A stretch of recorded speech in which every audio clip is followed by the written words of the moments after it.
این داستان بر اساس واقعیت ساخته شده. آره خودم چند تا خاکی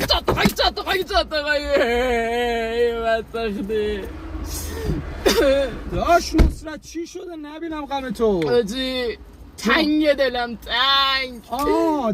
دلم خیلی براش تنگه. یه سال رفته آجی، یه پیام نداده آجی. چرا؟ دلم براش یه ذره شده. چی شده مگه؟ من میدونم اون زده چند خاکی، من میدونم اون با یکی دیگه است، ولی من دلم لک زده. یه بار دیگه پیام بده، یه بار دیگه.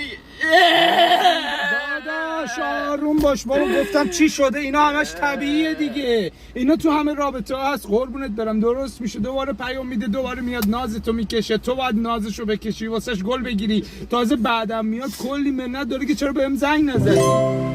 حاجی چی شده؟ حاجی پیام داد. بی خیال ناموسن خودشه. اینقدر زود؟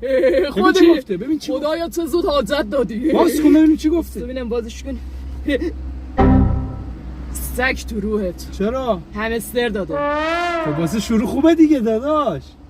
خوبه؟ آره واسه شروع عالیه. عالی حاجی. منم حاجی. من الان بیام جوین بدم، این سکه بگیره بره بالا، پولدار بشه، دلار بیاد، با نکسش بره اشغال کنه. منم خرم حاجی. منم میذارم 100 تا خاکی حاجی. من همین همستر رو میکنم تو.